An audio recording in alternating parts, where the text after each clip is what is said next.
This is the account of when all is still silent and placid. All is silent and calm. Hushed and empty is the womb of the sky.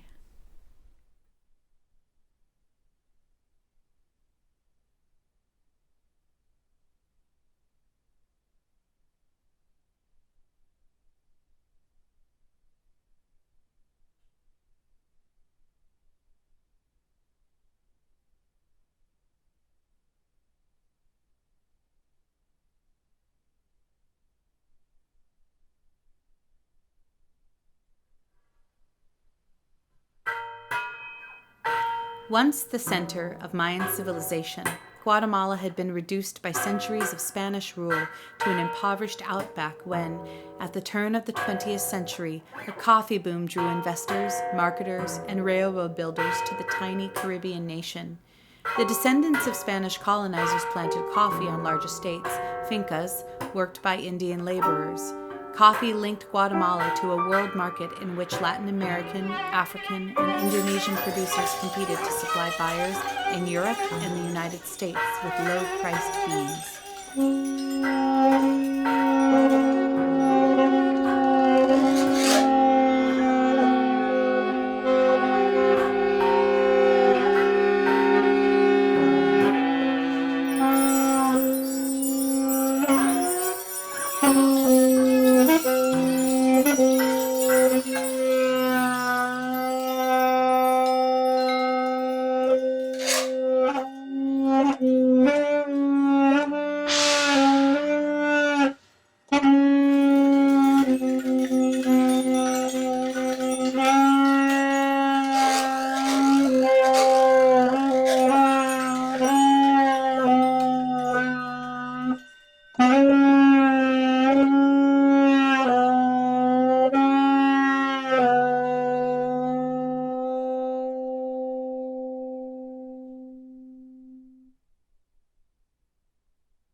When the coffee market collapsed in 1930, Ladinos needed a strong leader to prevent restive, unemployed laborers from gaining an upper hand, and they chose a ruthless, efficient provincial governor, Jorge Ubico, to lead the country. Ubico suppressed dissent, legalized the killing of Indians by landlords, enlarged the army, and organized a personal Gestapo. He therefore declared himself to be the bright sign. He was like an enchanted person in his essence. I am great. I dwell above the heads of the people who have been framed and shaped. I am their sun. I am also their light. And I am also their moon. Then be it so. My vision reaches far, said he.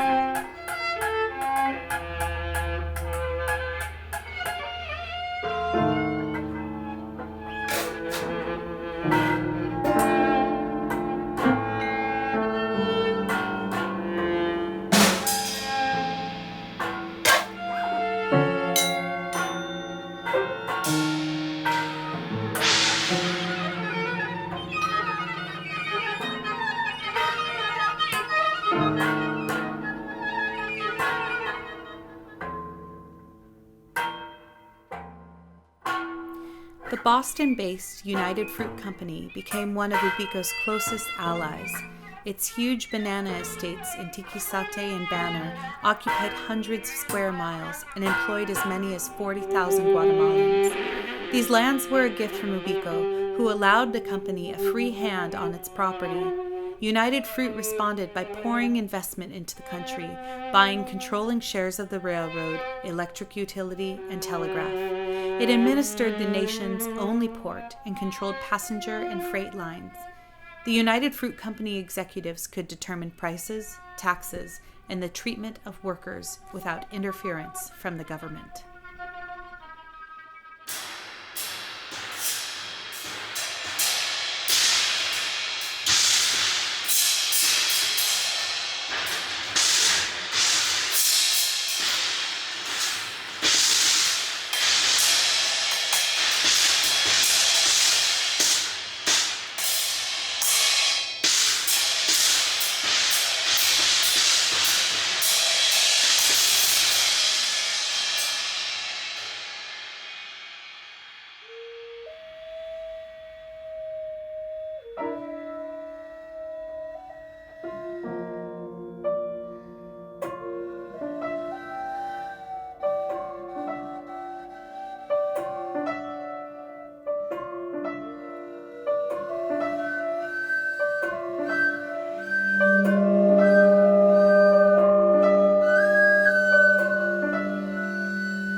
As World War II drew to a close, dictators who ruled Central America through the Depression years fell on hard times, and authoritarian regimes in Venezuela, Cuba, and El Salvador yielded to popular pressure.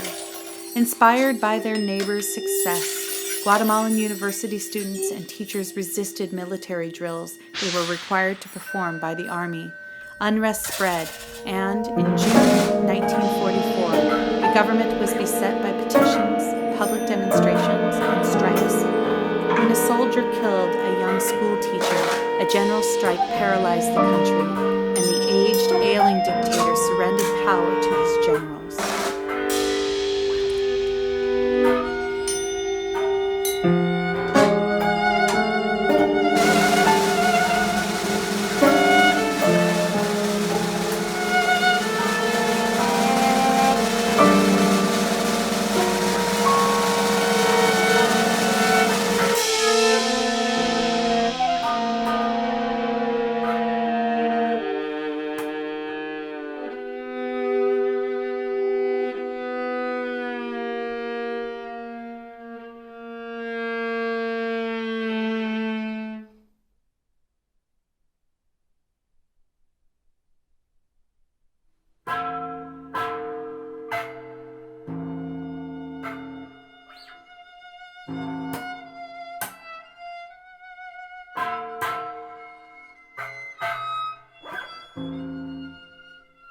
This is the beginning of his defeat.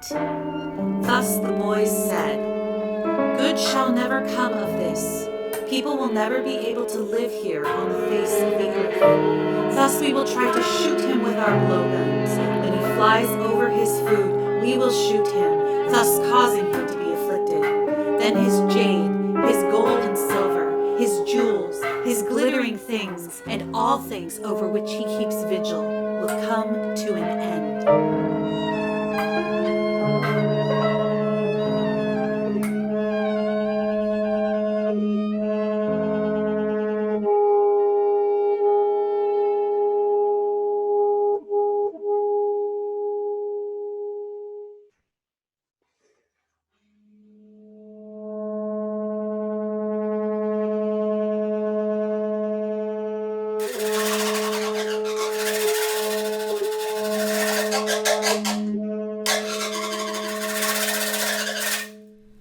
Arbenz and Arevalo placed the military under loyal commanders who enjoyed, according to the U.S. Embassy, quote, an unusual reputation for incorruptibility, end quote.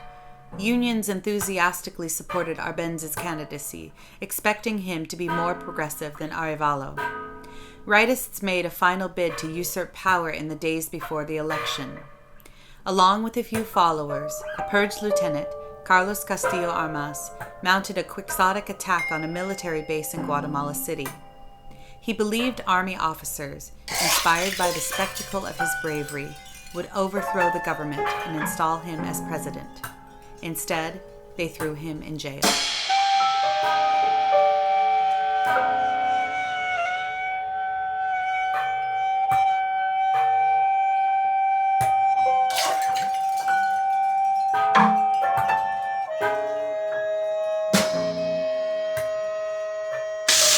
United Fruit threatened Guatemalan unions and the government, warning that any increase in labor costs would cause it to withdraw from the country. When a hurricane flattened part of Tiquisate plantation in September 1951, the company suspended 4,000 workers without pay and announced it would not reopen until it completed a study of the business climate. Courts ordered the workers reinstated, but Walter Turnbull, the company vice president, ignored the order and presented Arbenz with an ultimatum. Unless the government guaranteed no wage increases for 3 years and exempted the company from the labor code, United Fruit would halt operations. To prove his earnestness, he suspended passenger shipping to the United States.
Their names merely inspired fear, for their faces were evil. They were strife makers, traitors, and tempters to sin and violence. They were also masters of deception. They were called masters of harm and vexation. Fundamentally, their faces were hidden.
Arbenz completed his land reform plans, the CIA began to explore the possibility of supporting his opponents.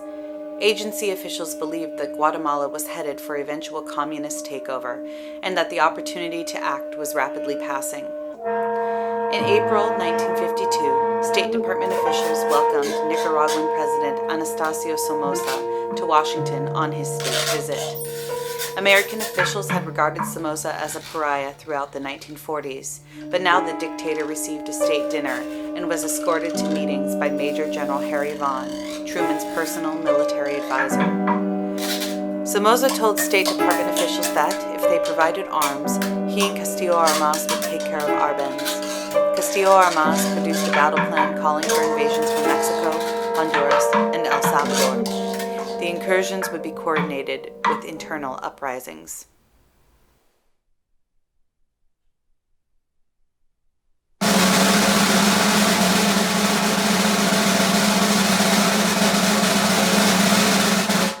August 1953. National Security Council authorizes covert action against Guatemala. February 1954. Guatemala confiscates 173,000 acres of United Fruit land. May 1954.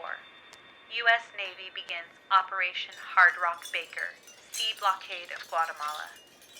Arbenz offers to meet with Eisenhower to reduce tensions. June 1954. Sabotage teams launched. Invasion forces move to staging areas. Largest rebel force suffers disastrous defeat at Puerto Barrios. 27 June 1954. Arbenz capitulates.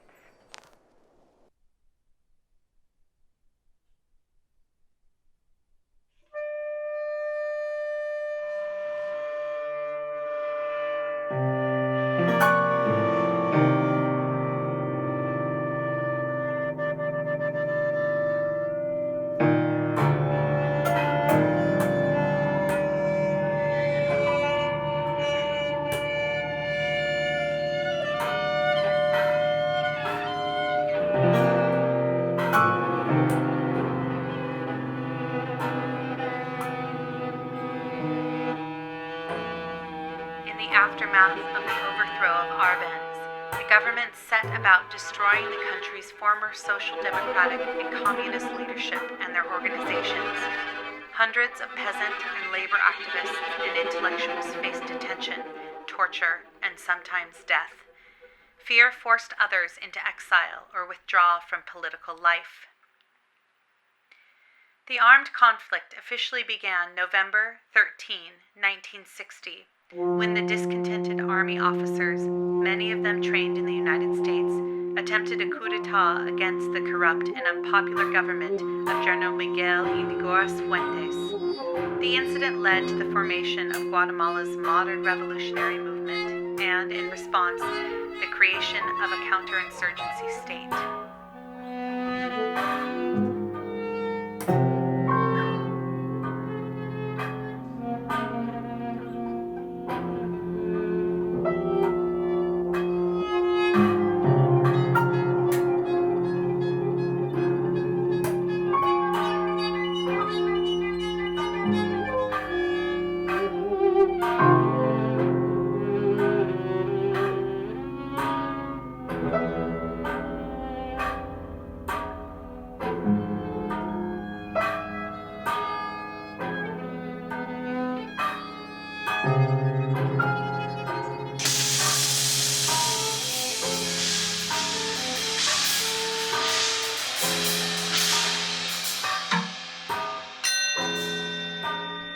Thus they arrived in the house of darkness.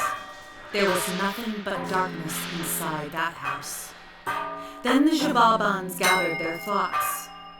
Tomorrow we will merely sacrifice them. They only have to make a mistake, and straightaway they will die by means of our gaming things that we use to play ball, said the Jababans to each other. For their ball was merely a round blade. White Dagger was the name of the ball of Jababa. Their ball was sharp, shattered bones pierced through the ball of Jababa.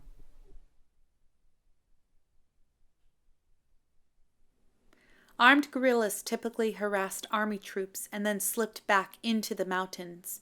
The army, frustrated by these attacks, yet undeterred by any moral consideration for their civilian victims, responded by attacking entire villages. By the early 1982 peak of terror, troops regularly burned villagers' houses and crops and killed their farm animals in a scorched earth policy designed to depopulate the zones of guerrilla operations. What had been a selective campaign against guerrilla sympathizers turned into a mass slaughter designed to eliminate any support or potential support for the rebels, and included widespread killing of children, women, and the elderly. It was a strategy that dictator General Rios Montt called, quote, draining the sea that the fish swim in, end quote.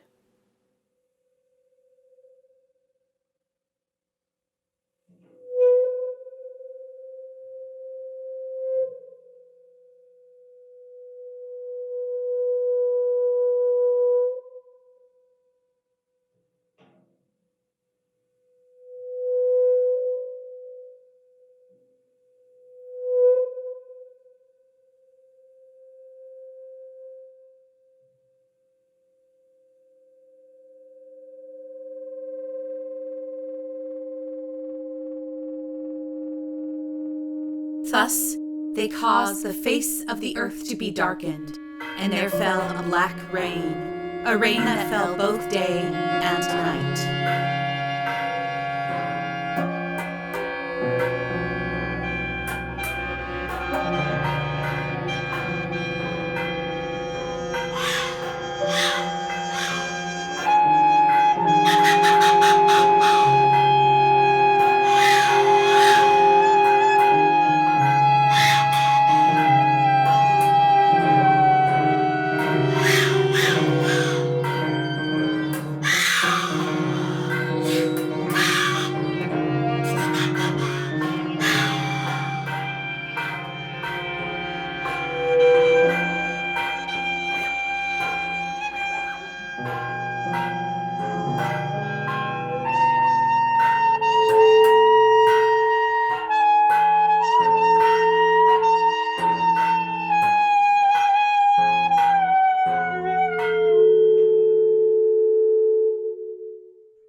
In peasant communities, the state appears to have considered male residents primarily responsible for the local political activity, including support of the guerrillas. Government forces typically searched out male victims first. As villagers in the highlands began to understand the logic of repression, men, especially younger men, would often flee the village at the first sign of army approach, or would sleep in the fields or forests to avoid a pre-dawn army attack. In the absence of men, the military attacked any villagers they could capture, including women, children, and the elderly.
In May 1982, for example, the Guatemalan army under Rios Montt laid siege to the village of Saquilla Segundo in Chichicastenango El Quiche.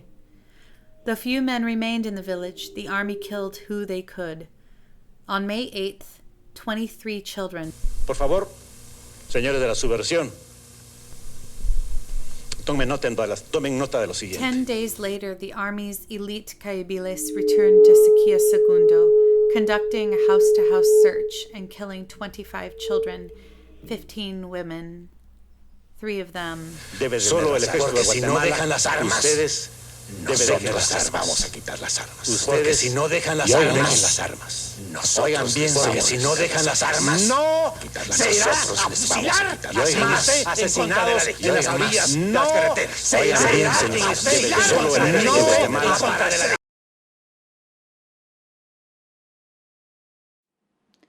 The more of direct targets of political murder have been men. Many of the effects and after effects of state terror have fallen disproportionately on female survivors, both in the long term and immediately following massacres. Some widows were forced to abandon their homes and property. Local counterinsurgency leaders used their husbands' or families' alleged collaboration with the guerrillas to justify banishing these women from militarized pro-army communities.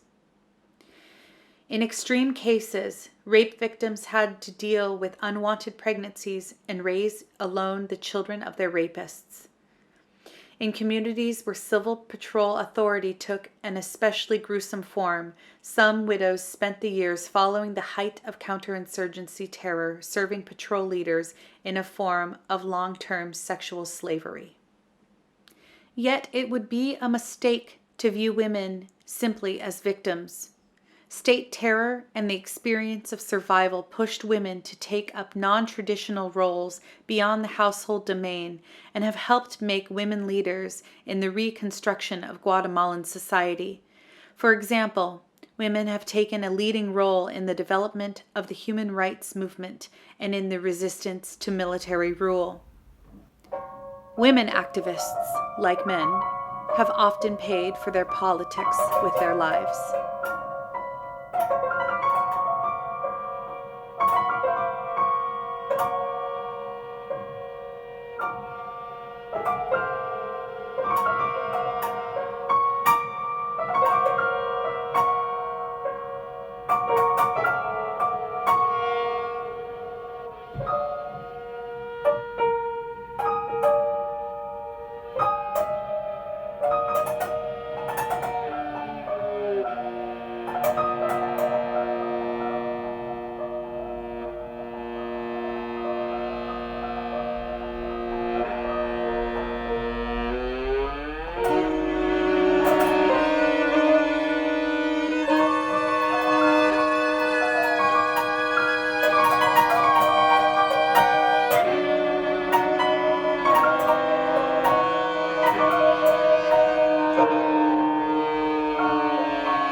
This, then, is their pleading before the faces of their gods.